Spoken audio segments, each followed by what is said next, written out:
Hi friends, आज माझं तिसरं लेक्चर आहे कोरोना व्हायरस आणि वॅक्सिनेशन विषयी। आता तुम्ही कदाचित म्हणताल की कोरोना व्हायरस विषयी तर आम्हाला सर्व काही माहित आहे, तो कसा होतो, स्प्रेड कसा होतो, त्याचे प्रिव्हेंटिव्ह मेजर्स काय आहेत किंवा त्यावर ट्रीटमेंट काय आहे। तर ह्याच्यामध्ये नवीन असं शिकवण्यासारखं काय आहे। पण मी तुम्हाला सांगते की आज आपण नवीन काहीतरी शिकणार आहोत, ते असं की कोरोना व्हायरस शरीरामध्ये गेल्यानंतर एक्झॅक्टली तो कशा प्रकारे सेलमध्ये एंट्री मिळवतो, त्यानंतर तो त्याच्या लाखो कॉपीज कशा काय बनवतो। जे नवीन वॅक्सिनेशन आलेले आहेत त्याविषयीही लोकांच्या भरपूर क्वेरीज आहे की हे वॅक्सिन शरीरामध्ये गेल्यानंतर कशा प्रकारे कार्य करतं। तर ह्या प्रत्येक गोष्टीवर आज आपण डिटेलमध्ये इन्फॉर्मेशन मिळवूया। व्हिडिओ चालू करण्या अगोदर जर तुम्ही माझ्या चॅनलला सबस्क्राइब केलं नसेल तर माझ्या चॅनलला सबस्क्राइब करायला विसरू नका। बेल आयकॉन दाबा, मला चांगले तुमचे लाईक्स द्या आणि तुमच्या कमेंट्सद्वारे मला कळवा की तुम्हाला माझा व्हिडिओ कसा वाटला ते। तर चला आजचा व्हिडिओ आपण चालू करूया।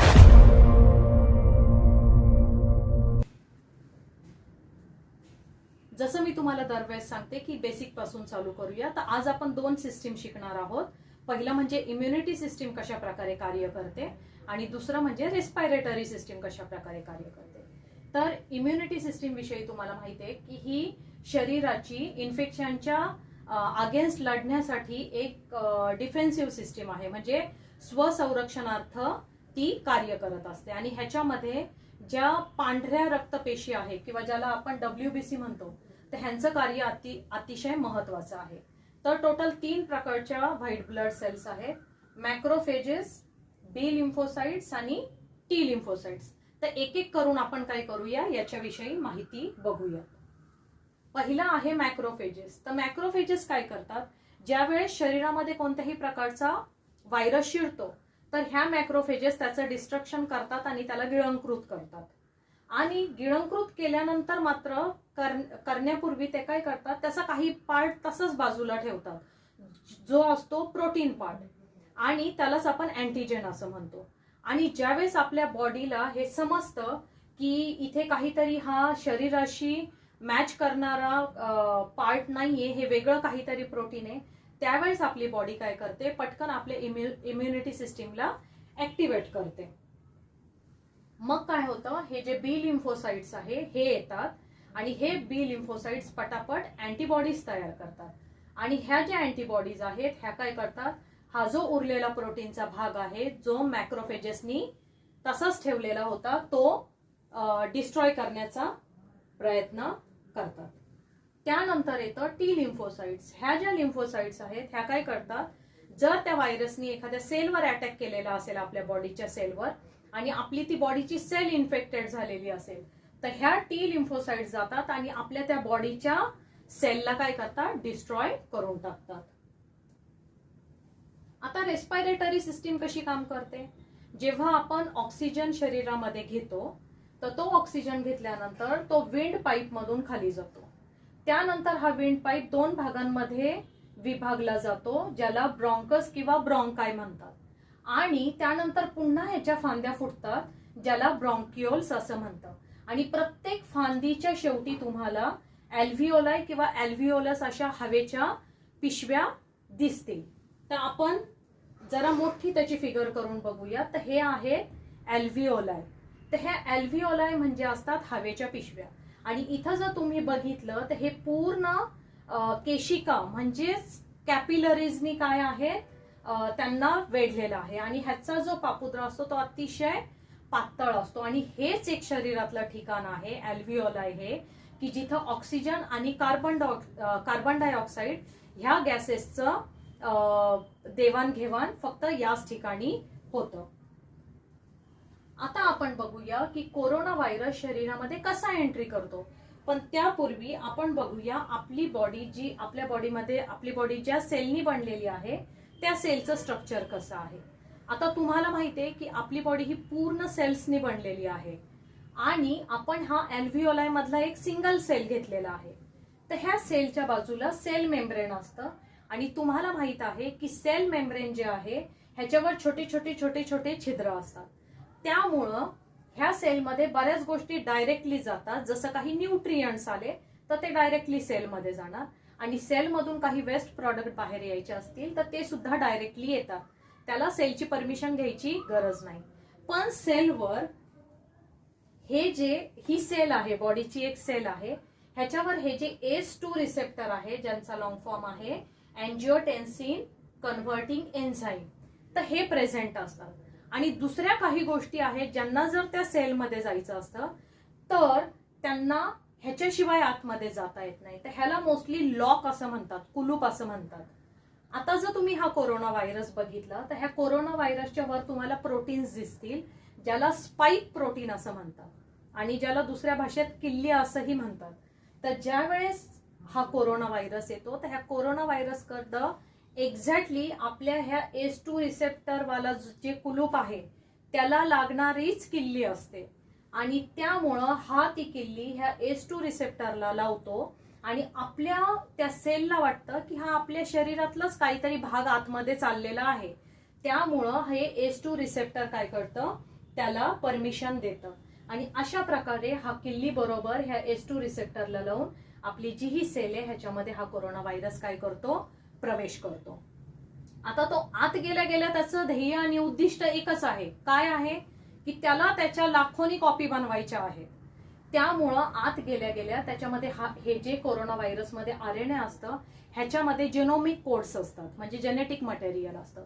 तो आत गेला की आपल्या सेलला तो ऑर्डर देतो की पटापट माझे काय कर, तू कॉपीज बनवायला चालू कर, शक्य तेवढ्या जास्त कॉपीज बनवायला चालू कर. आणि आपली ही सेल पण काय करते, पटापट कोरोना व्हायरसच्या कॉपीज बनवायला चालू करते. पण शेवटी आपल्या सेलचं एक लिमिट असतं आणि त्यामुळं लाखो कॉपीज बनवल्यानंतर सेल जी आहे आपली ती फुटते आणि हे जे कोरोना व्हायरस लाखोच्या किमतीत त्यांनी बनवलेले सेलनी ते सगळे बाहेर पडतात आणि सगळे काय होतात, आपल्या लंग्स मध्ये पसरतात. तर जर तुम्ही ऐकलं असेल तर बरेचदा तुमच्या कानावर हा शब्द आला असेल इन्क्युबेशन पिरियड काय, तर ह्यालाच इन्क्युबेशन पिरियड म्हणतात. तर पुन्हा मी तुम्हाला एकदा एक्सप्लेन करते. इन्क्युबेशन पिरियड म्हणजे समजा एखादा पेशंटच्या शरीरामध्ये कोरोना व्हायरस 1 जानेवारीला गेलेला आहे आणि त्यानंतर तो व्हायरस विंड पाईप मधून खाली गेला, त्यानंतर तो अल्व्हिओलाई मध्ये गेला, त्यानंतर त्यांनी त्याच्या किल्लीचा वापर करून काय केलं, लॉक उघडून तो सेलमध्ये गेला आणि सेलमध्ये जाऊन त्यांनी त्याच्या लाखो कॉपीज बनवायला सांगितल्या. त्या लाखो कॉपीज बनवल्यानंतर जेव्हा तो सेल फुटून त्या कोरोना व्हायरस सगळे बाहेर येतात, हा जो टोटल कालावधी आहे त्याला इन्क्युबेशन पिरियड असं म्हणतात आणि हा कालावधी 2 ते 10 दिवसांचा असतो. आता तुम्ही बघितलं असेल की ज्यांना कोविड-19 झालेला आहे त्या पेशंटला फीवर असतो, ताप असतो, तर त्याचं कारण काय, तर जसे हे लाखो कोरोना व्हायरस बाहेर पडतात आपल्या शरीराची इम्युनिटी सिस्टीम काय होते, तयार होते त्यांच्या अगेन्स्ट लढण्यासाठी आणि ती त्यांच्यावर अटॅक करते त्या कोरोना व्हायरसवर आणि त्यावेळेस शरीरामध्ये एक प्रतिकूल परिस्थिती निर्माण होते आणि त्याच्यामुळं व्यक्तीला ताप येतो. आता ज्यावेळेस आपली इम्युनिटी सिस्टीम तयार होते लढण्यासाठी त्यावेळेस आपली दुसरी इम्युनिटी सिस्टीम असते ज्याचं नाव आहे ऍडव्हान्स इम्युनिटी सिस्टीम.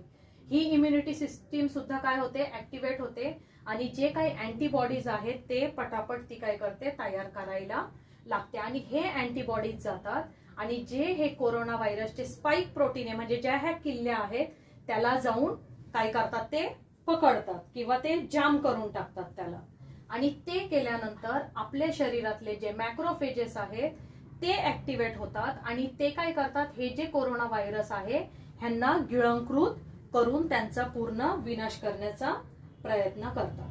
आता जर तुम्ही बघितलं असेल तर अजून एक साईन आपल्याला कोविड-19च्या पेशंटमध्ये दिसतं की त्यांना श्वास घ्यायला त्रास होतो किंवा दम लागतो. का असं होतं, तर जसं आपल्याला माहिती आहे की अल्व्हिओलाई मध्ये काय होतं, हवेचं देवाणघेवाण होतं ऑक्सिजन आणि कार्बन डायऑक्साईडचं. तर इथं ही हेल्दी सॅक तुम्हाला दिसतीये. पण नंतर काय होतं, ज्यावेळेस हे कोरोना व्हायरस बाहेर पडतात तर त्यावेळेस आपल्या बऱ्याच सेलचं काय होतं, डिस्ट्रक्शन होतं, त्या तुटतात. त्यामुळं त्या प्लस ज्या इन्फेक्ट झालेले जे व्हायरसेस आले त्यांना आपली इम्युनिटी सिस्टीम मारती. ते ह्या सर्वांचं रूपांतर पसमध्ये होतं, फ्लुइडमध्ये होतं आणि हे सगळं फ्लुइड ह्या एअर सॅकमध्ये जाऊन साठल्यामुळं ऑक्सिजन आतमध्ये कॅपिलरीज मध्ये जायला प्रॉब्लेम होतो आणि तिथलचा कार्बन डायऑक्साईड पण बाहेर पडायला त्रास होतो. त्यामुळे शरीराला पाहिजे तसा ऑक्सिजन मिळत नाही आणि त्यामुळे व्यक्तीला श्वास घ्यायला त्रास होतो. आता आपण बघूया 3 प्रकारचे कोरोना व्हायरसच्या अगेन्स्ट लढण्यासाठी, कोविड-19च्या अगेन्स्ट लढण्यासाठी 3 प्रकारचे वॅक्सिन्स आहे. पहिला आहे mRNA वॅक्सिन. mRNA म्हणजे मेसेंजर RNA. दुसरा आहे प्रोटीन सब युनिट वॅक्सिन आणि तिसरा आहे वेक्टर वॅक्सिन. तर आपण बघूयात एक एक करून आणि ह्याची आपण इन्फॉर्मेशन थोडक्यात घेऊ आणि त्यानंतर वॅक्सिन दिल्यानंतर ते वॅक्सिन शरीरात जाऊन एक्झॅक्टली कसं काम करणार आहे ते आपण बघू. तर पहिला आहे mRNA म्हणजे मेसेंजर RNA वॅक्सिन. ह्याच्यामध्ये काय करतात, कोविड-19 व्हायरसचं काही मटेरियल काढून घेतलं जातं, म्हणजे फॉर एक्झाम्पल प्रोटीन काढून घेतलं जातं आणि त्यानंतर आपल्या शरीरातल्या ज्या सेल आहेत त्यांना इन्स्ट्रक्शन दिलं जातं की हे जसं प्रोटीन आहे ह्याच पद्धतीने तुम्हाला हार्मलेस प्रोटीन बनवायचं आहे. आणि मग आपले सेल काय करतात, पटापट त्या प्रोटीनच्या कॉपीज बनवायला चालू करतात. पण एक गोष्ट ते काय करतात की जे वॅक्सिनद्वारे टाकलेलं जेनेटिक मटेरियल आहे ते डिस्ट्रॉय करतात आणि त्यानंतर आपल्या बॉडीला ही समज येते की हे जे प्रोटीन बनवलेलं आहे हे आपल्या बॉडीतलं नाहीये. म्हणून ते काय करतात, टी लिम्फोसाइट्स आणि बी लिम्फोसाइट्सला लक्षात ठेवायला सांगतात की लक्षात ठेवा ह्या प्रकारचं प्रोटीन जर आपल्याला इथून पुढे आपल्या शरीरात दिसलं तर लगेच काय करायचं आहे, तुम्हाला त्याला मारून त्याचा खात्मा करायचा आहे. नंतरचा आहे प्रोटीन सब युनिट वॅक्सिन. ह्याच्यामध्ये सुद्धा ह्या वॅक्सिन मध्ये पण काय करतात, जो काही कोविड-19 वॅक्सिन आहे, कोविड-19 व्हायरस आहे तर त्याचा काही पार्ट घेतात त्या प्रोटीनचा, पण पूर्ण जर्म घेत नाही याच्यामध्ये. आणि पुन्हा ते वॅक्सिनेट केल्यावर इम्युन सिस्टीमला समजतं की हे प्रोटीन आपल्या बॉडीशी बिलॉंग करत नाहीये आणि त्यानंतर ते टी लिम्फोसाइट्स तयार करून ठेवते आणि त्याला सांगते की असं प्रोटीन इथून पुढे जर शरीरात आलं तर पटकन अँटीबॉडीज कशा प्रकारे तयार करायच्या आहेत आणि कशा प्रकारे ह्या व्हायरसला मारून टाकायचं आहे. आणि तिसरं आहे वेक्टर वॅक्सिन. तर ह्या वेक्टर वॅक्सिन मध्ये काय करतात, एका दुसऱ्या व्हायरसचा, लाईव्ह व्हायरसचा वीक केलेलं व्हर्जन ते ह्याच्यामध्ये घेतात आणि ते एक्झॅक्टली कोविड-19 जो व्हायरस आहे त्याच्यातलं काही जेनेटिक मटेरियल घेतात आणि म्हणून ह्याला व्हायरल वेक्टर असं म्हटलं जातं.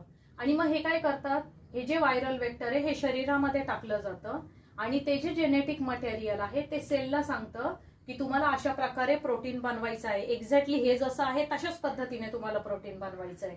आणि मग आपल्या सेल्स त्याच्या कॉपीज बनवायला लागतात आणि मग आपलं शरीर काय करतं, टी लिम्फोसाइट्स आणि बी लिम्फोसाइट्स ह्यांना सांगून ठेवतं की इथून पुढे फ्युचरमध्ये अशा प्रकारचं प्रोटीन आढळलं तर लगेच काय करायचं आहे, तुम्हाला त्याचं डिस्ट्रक्शन करायचं आहे. तर आतापर्यंत तुम्ही जो माझा हा लेक्चर ऐकलेला आहे ह्याच्यामध्ये तुम्हाला एक महत्वाची गोष्ट लक्षात आली असेल, हा सगळा जो खेळ आहे हा कुणाचा आहे तर ह्या स्पाइक प्रोटीनचा आहे.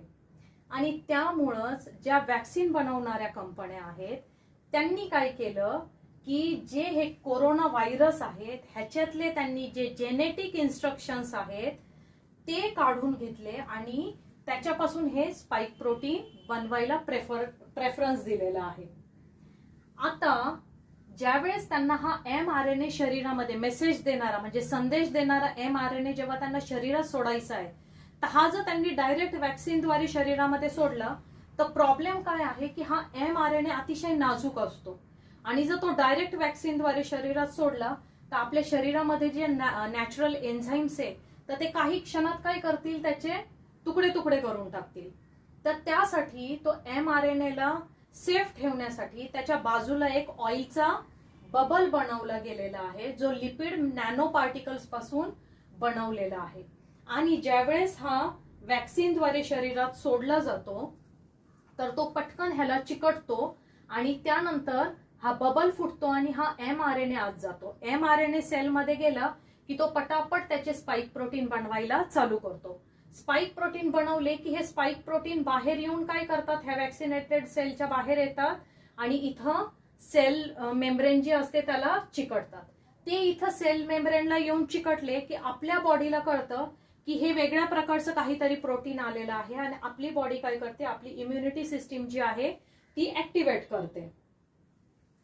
ते ऍक्टिव्हेट केल्यानंतर ह्या ज्या वॅक्सिनेटेड सेल्स आहे हे मेल्यानंतर ह्याच्यातून प्रोटीनचे पार्ट बाहेर पडतात, त्यानंतर हे फ्रॅगमेंटेड प्रोटीनचे पार्ट बाहेर पडतात. आणि ही जी अँटीजन प्रेझेंटिंग सेल आहे ही काय करते, ह्यांना गिळंकृत करण्याचा प्रयत्न करते. आणि त्यानंतर आपले जे हेल्पर टी सेल आहे ह्यांना बोलवलं जातं.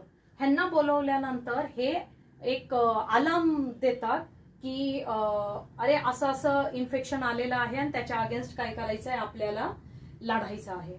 त्या हेल्पर टी सेलनी सांगितलं की त्यांच्या मदतीला बी सेल्स येतात आणि बी सेल्स येऊन काय करतात, पटापट काय करतात, अँटीबॉडीज बनवायला लागतात. आता ह्या अँटीबॉडीज ज्या आहेत त्या ह्या वॅक्सिनेटेड सेलच्या बाहेर हे जे प्रोटीन स्पाइक्स आलेले आहेत ह्याला जाऊन ते काय करतात, ब्लॉक करतात. आता हे ब्लॉक केल्यामुळं काय होतं की हा जो व्हायरस आहे हा सगळ्या बाजूनी ब्लॉक झाल्यामुळं हा व्हायरस जाऊन आपल्या ज्या नॉर्मल सेल्स आहे त्यांच्यामध्ये एंट्री मिळवू शकत नाही. का? कारण की ह्याच्या ज्या चाव्या आहेत ह्यालाच ब्लॉक करून टाकलंय. त्यामुळं तो आपल्या सेलमध्ये पण जाऊ शकणार नाही आणि त्याच्या लाखो कॉपीज बनवू पण शकणार नाही.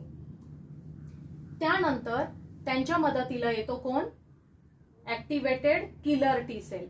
हा किलर टी सेल येतो आणि जर कोरोना व्हायरसमुळे आपल्या काही सेल इन्फेक्टेड झालेल्या असतील तर हा जाऊन काय करतो, ह्या सेलचा खात्मा करून टाकतो, त्यांना मारून टाकतो. आणि अशा प्रकारे आपली बॉडी तयार होती की फ्युचरमध्ये जर आपल्या बॉडीमध्ये कोरोना व्हायरस एखादा शिरला तर कशा प्रकारे त्याच्याशी लढायचंय, कशा प्रकारच्या अँटीबॉडीज आपल्याला बनवायच्या आहेत, ही सर्व इन्फॉर्मेशन आपल्या बॉडीला मिळते आणि आपली बॉडी त्या दृष्टिकोनातून तयार होते. तर अशा प्रकारे जे वॅक्सिन आपण घेतो तर ते कार्य करतं.